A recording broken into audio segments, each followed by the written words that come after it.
कुत्सितवाद, वाचो वेगम, वाणी के वेग को शासन में लीजिए, और मनशाह, मनोवेगम, मन का वेग आता है। ये देखूं, ये भोगूं, आदि आदि संकल्प विकल्प, इसके वेग को सह जाओ। कुछ नहीं बोलना, सहने का मतलब होता है कुछ नहीं बोलना। मन कह रहा मुझे ऐसा करना है, मुझे ऐसा करना है, मुझे ऐसा, कुछ नहीं बोलना। कुछ भी उसकी जलन जो हो रही है किसी से नहीं कहना, शांत गंभीर, खत्म। पर उपासक क्या करता है, जो कच्चा उपासक है, नहीं नहीं अब मेरे मन में आ रही, मेरे मन में जलन हो रही, मुझे ऐसा करना है, मुझे ऐसा नहीं। शांत, ना बोलना है जो मन में आ रहा है, ना उसकी जलन पर ध्यान देना है, अपने मंत्र नाम उपासना कर्तव्य में लगे रहो, शांत हो जाएगा। इसके शांत करने की युक्ति है, इसे मतलब मत रखो। जैसे एक पागल आदमी रोड में खड़े तुम्हारे ऊपर कंकड़ फेंके, थूके, गाली दे, तो अपने लोग क्षमा भाव से कि वो पागल है, ऐसे मन अभी पागल है, इसके निर्णय पे ना हो। ये क्षण क्षण में बदल, इसको भजन से मतलब नहीं है, इसको क्षण क्षण में नवीन नवीन प्रपंच चाहिए। ये मनशा वेगम, मनोवेगम, इसका स्वरूप यही है, यही बंधन और मोक्ष का कारण है। ये क्षण क्षण में प्रपंच चाहता है। 5 ज्ञानेंद्रियों के द्वारा ये जाल रचा करता है जीव को फंसाने का। जहां हो, जैसी परिस्थिति में हो, बहुत अच्छी परिस्थिति भगवान ने दी, उसी परिस्थिति में भजन कर ले जाओ। परिस्थिति बदलने की जरूरत नहीं है, भजन करने की जरूरत है। भजन कर ले गए तो स्थिति बदल जाएगी, परिस्थिति नहीं।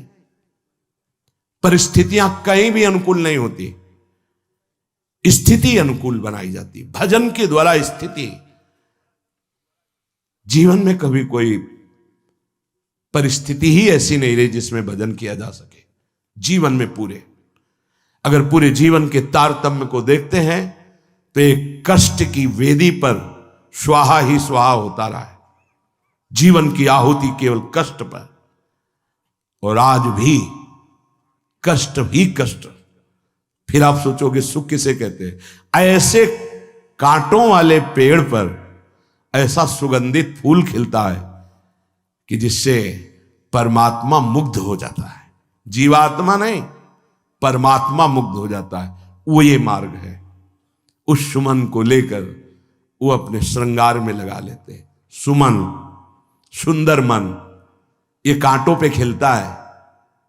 जैसे गुलाब का फूल कांटों पे नहीं खिलता, हाँ ये कांटे हैं। हर द्वंद की पीड़ा को सहता हुआ जब उपासक आगे बढ़ता है तब सुमन खिलता है। उस सुमन को प्रियाजू अपने केश पास पे धारण करती है। उस सुमन को प्रियाजू अपने कर कमल में लेती है। अगर आप सहना नहीं सीखे, मांगे बनी रही हृदय की, ऐसा हो तो भजन हो सकता है, ऐसा हो तो भजन, तो लिख लो आप। मन बहुत चंचल है, इसको हर समय नवम नवम नवम, जहां जैसी परिस्थिति उसी में भजन करके निकल चलो। गृहस्थ में हो, विरक्त में हो, गांव में हो, शहर में हो, जहां जैसी परिस्थिति, परिस्थिति बदलने की कोशिश मत करो, स्थिति बदलने की कोशिश करो। जिनको लगता है परिस्थिति बदल जाएगी तो भजन होने लगेगा, नहीं। भजन होने लगेगा तो किसी भी परिस्थिति में भजन होने लगेगा। भजन नहीं तो किसी भी परिस्थिति में नहीं होगा, पक्का समझ लीजिए। इसलिए मनोवेगम, ये जो मन का वेग आ रहा है, इसको आप सहना सीखो और प्रियाजू पर भरोसा रखो। उनको जैसी परिस्थिति देनी होगी दे देंगी ना, भरोसा रखो। अगर मांग मुख से निकाल दी तो अधूरापन साबित हो जाएगा कि हमको ये खाना पीना, ये हमको पहनना, ये ऐसी परिस्थिति, ये ऐसी छोड़ दो। जोई जोई प्यारो करे सोई मोहि भावे।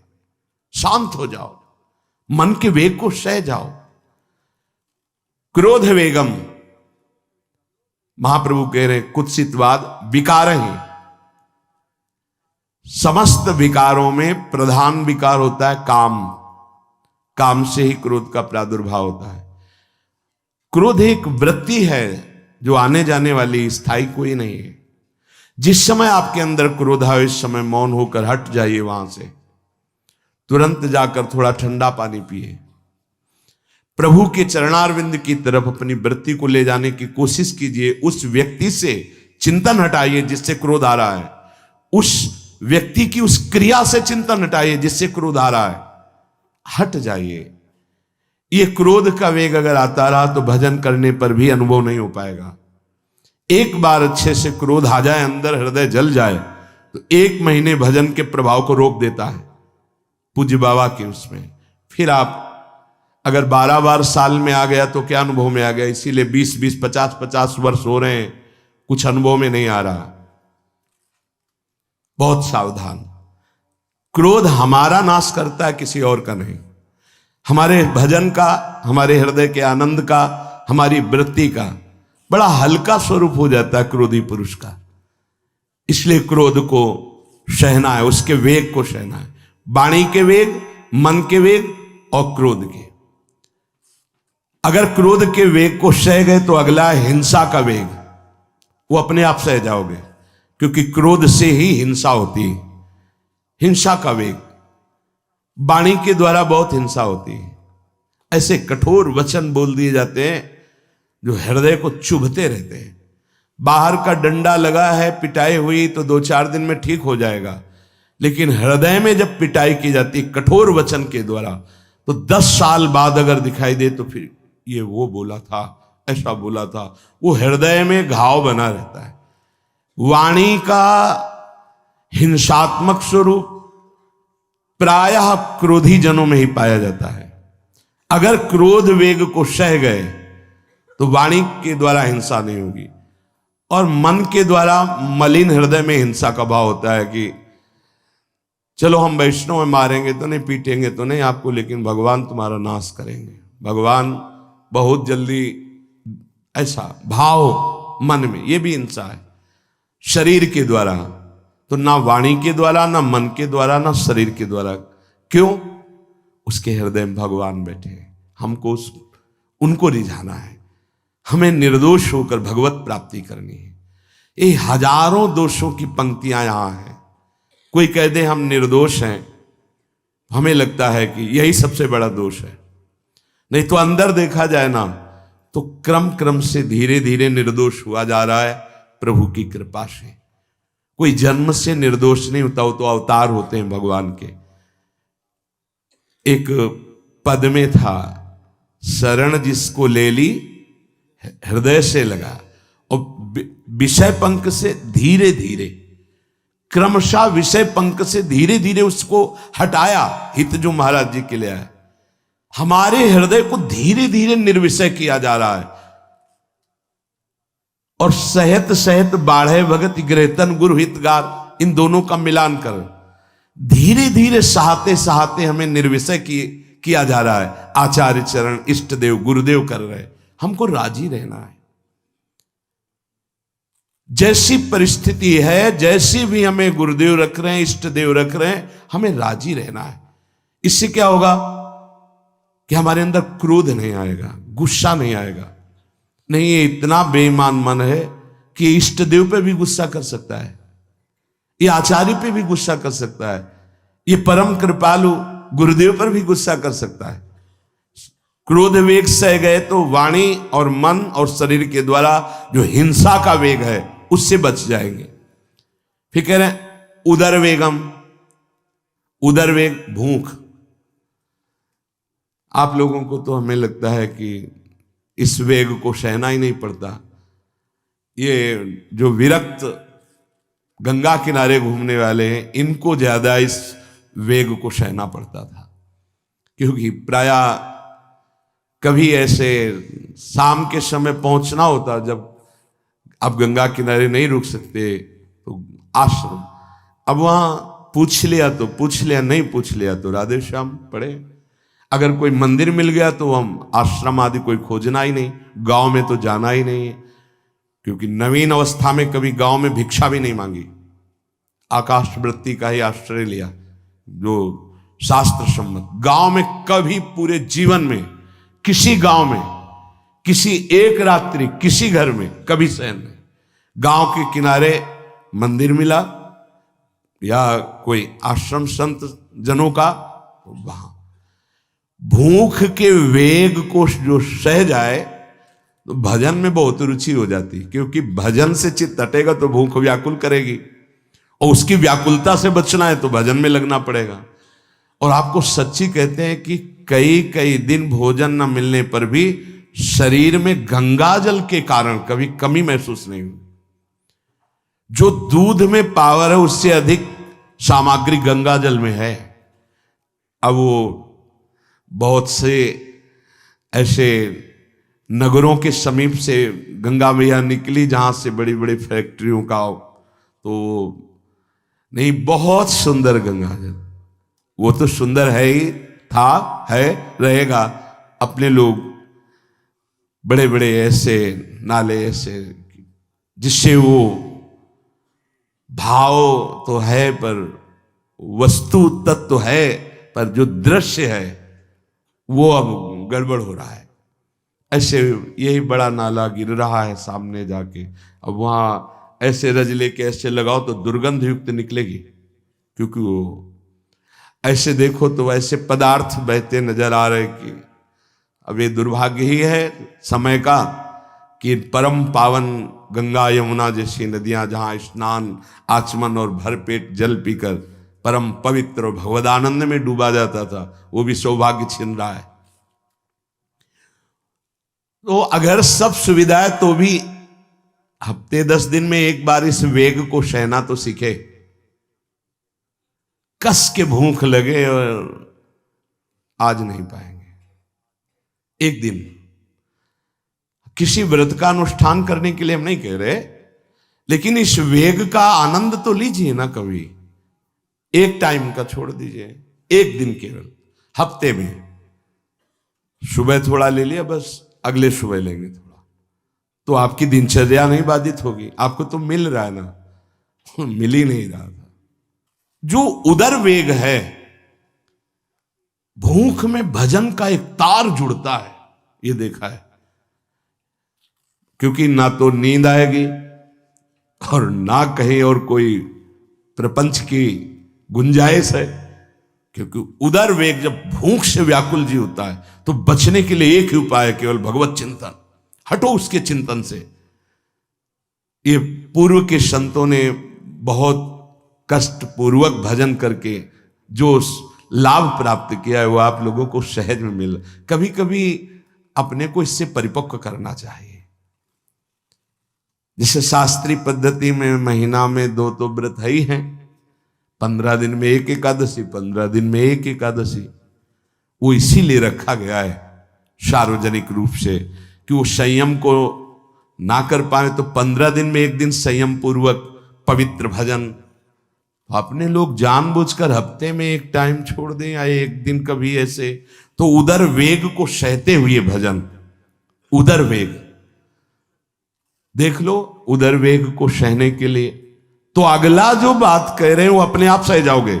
जैसे क्रोध वेग को सह गए तो हिंसा वेग पर आप शासन कर लेंगे, ऐसे उदर वेग को सह गए तो उपस्थ वेग को सह जाएंगे। उपस्थ वेग कहते हैं जनेन्द्री के कामोपभोग को। जब पेट में भरपेट भोजन ही नहीं है ना, तो और कुछ चिंतन ही नहीं रहा। यौवन अवस्था जवानी ऐसे भगवान ने काटी है कि याद ही नहीं रहा कि संसार का कोई सुख होता है। वह एक लक्ष्य ब्रह्माकार वृत्ति कैसे कैसे तत्वबोध हो, बस कठिन से कठिन जहां वैराग्य की भूमिका वहां कूद जाना, उसी में स्थिति में आने की कोशिश करना, देह राग का त्याग करना, ये युद्ध चल रहा था। बड़ी कृपा है। उपस्थ वेग, इसका जनेन्द्री का वेग आता है।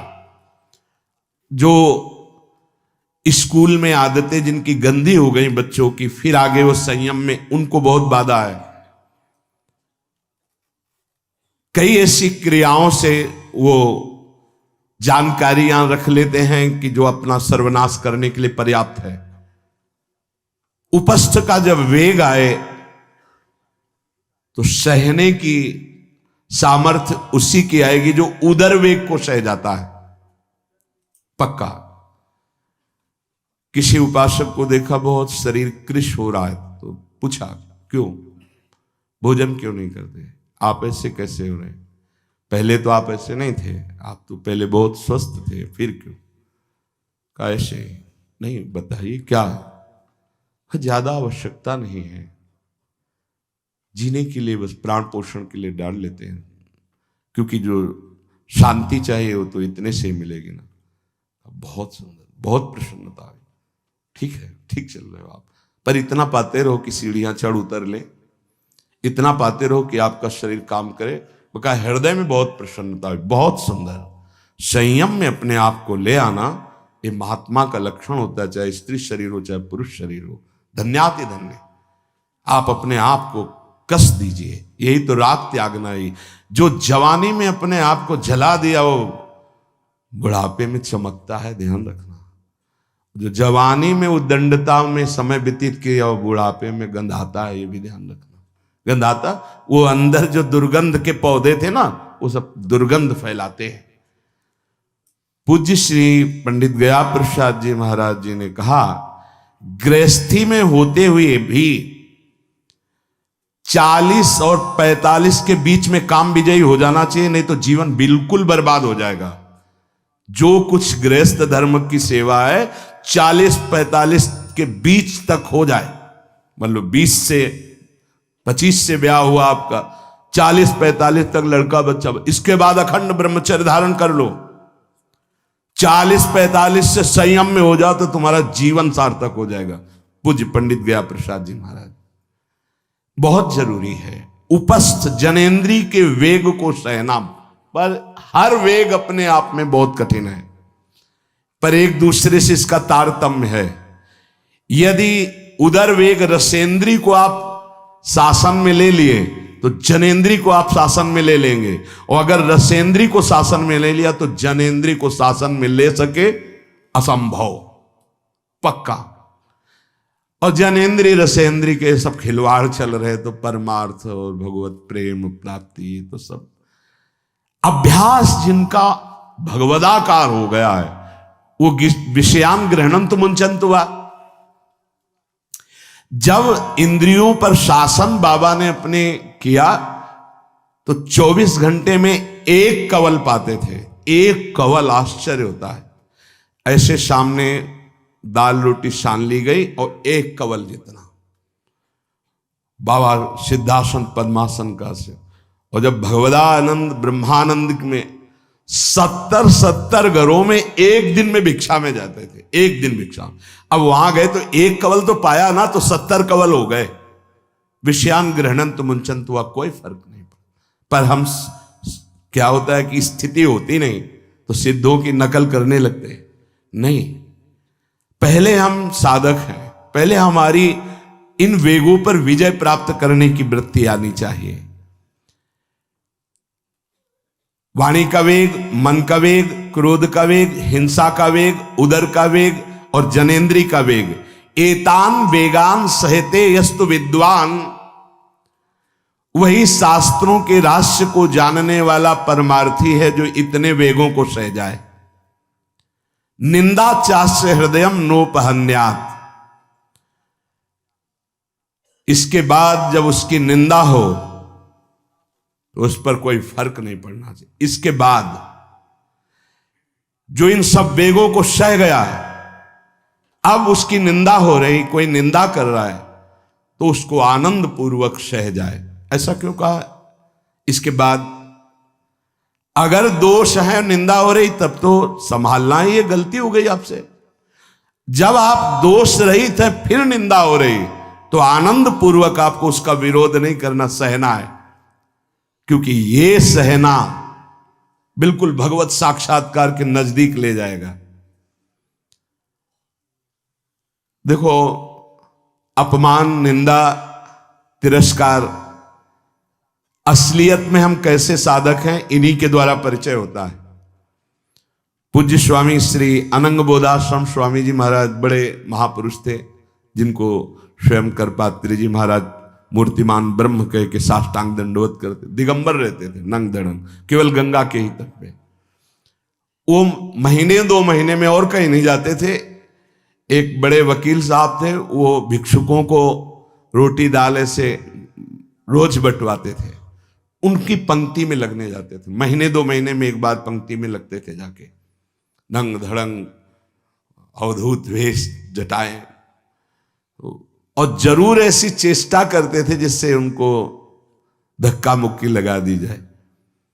तो एक दिन गए, लाइन में खड़े हुए, फिर 2 लोगों को क्रॉस करके आगे लाइन में, फिर आगे लाइन, तो जो नौकर डंडा लिए खड़े थे उन्होंने कहा तुम्हें बार बार मना किया, 1-2 डंडे लगे, फिर आगे जाके खड़े हो, तो धक्का मारा, पीछे किया। और ऐसा ये महीने 2 महीने में वहां सहने जाते थे। अचानक उस दिन वकील निकले, उन्होंने देखा अरे स्वामी अनंगबोधास, पता है तुम्हें कौन? साष्टांग दंड। उस दिन से जाना बंद कर दिया। फिर एक दिन गए थे प्रभुदत्त ब्रह्मचारी जी के यहाँ, कहां असनी है और कहां जोशी, गंगा किनारे पूरी रात चल करके पहुंचे। 2 बजे आवाज लगाई, ब्रह्मचारी। स्वामी जी उतरे नीचे, साष्टांग दंड, बैठे। उनका स्वामी जी 2 बजे रात, बोले हाँ ऐसे मन आया, आगे कुछ खवाओगे पियाओगे? स्वामी जी, और वो भी परमहंस ब्रह्मचारी जी, बहुत संयमी महापुरुष प्रभुदत्त ब्रह्मचारी। टीन में कुछ आटा रखा, तो बोले स्वामी जी कहो तो रोटी बना दे। बोले हाँ बनाओ। रोटी और नमक ऐसे पाए, जितना टीन में आटा था सब पागल, जो 2-4 किलो जो भी। तो बोले स्वामी जी आटा तो खत्म हो गया। बोले हाँ, भोजन का स्वाद तो साधु ही जानता है। फिर उठे, झूसी से असनी फिर पैदल। हे संतों की मौत, अपमान, तिरस्कार, क्षुधा, हर वेग, ये हमारी कसौटी है। परमार्थ का पथिक चाहे जिस मार्ग का हो। देखो सुदामा जी गृहस्थ मार्ग के कितने उच्च कोटि के, नरसिंह मेहता गृहस्थ मार्ग में कितने उच्च कोटि के। एक कभी तो सौभाग्य ऐसा प्रभु देते जब कोई हमारी निंदा करता है, ये सौभाग्य है, हमें सहने का सौभाग्य मिलता है। कभी तो कोई अपमान करता है जब, तो भगवान से प्रेरित होकर वो सौभाग्य मिलता है। ये साधक को उस समय चिड़चिड़ा नहीं होना चाहिए, उस समय मुस्कुराना चाहिए कि आज मेरी स्थिति का थर्मामीटर डाला जा रहा है, कैसे हो, नहीं आनंदित है। पर देख लो, प्रशंसा होगी तो चेहरा खिला हुआ गुलाब के फूल की तरह मिलेगा, और निंदा होगी तो ऐसे होगा। ऐसा नहीं होना चाहिए। नहीं करत जे अनसहन निंदक, तीनों पे अनुग्रह कियो। इसीलिए पूज्य बाबा कह रहे कि इसके बावजूद, अर्थात समस्त वेगों को सहन करने के बावजूद, तुम्हारी जब निंदा हो और उसको सह जाओ, तब तुम परमार्थ के शूरवीर योद्धा कहे जाओगे। विपत्ति में सब साथ छोड़ देते हैं तो हृदय के भी साथी साथ छोड़ते हैं, ध्यान रखना।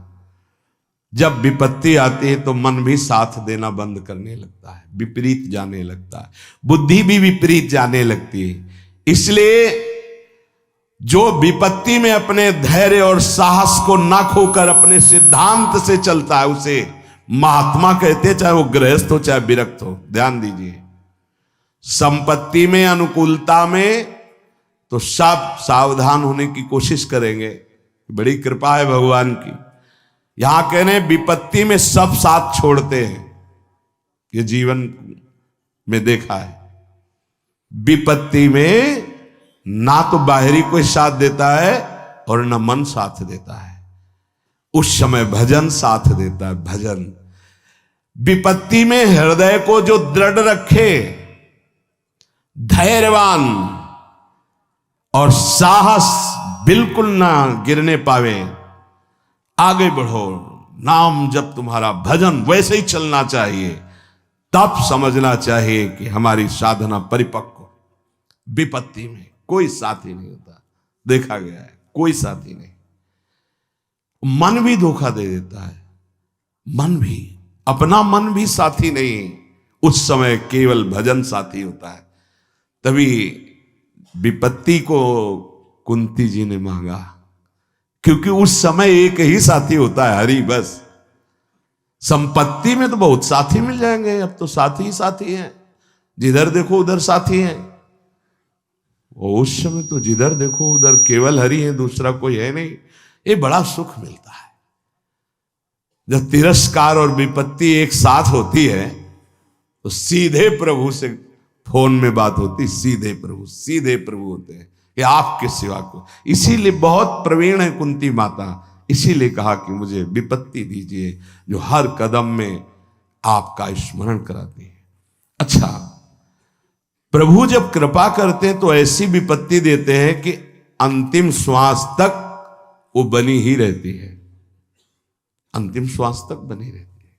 हर कदम पर जैसे गार्ड रखा जाता है ना, सावधान, यहां से ऐसे ऐसे ऐसे हर समय विपत्ति महारानी सावधान, तुम्हारा जीवन कभी भी नष्ट हो सकता है, किसी भी क्षण नष्ट हो सकता है, इसलिए हर समय लक्ष्य पे रखो अपनी दृष्टि प्रिया प्रीतम पे।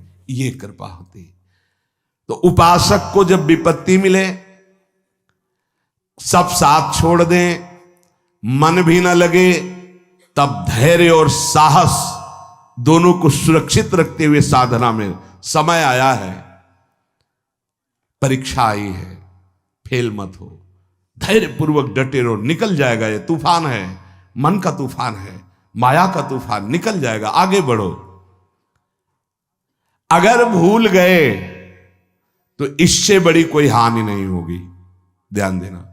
साहानिस्तन महच्छिद्रम सा चांद्र जड़ मूढ़ता यन्मुहूर्तम क्षणार्धम वा वासुदेवम न चिंतयेत।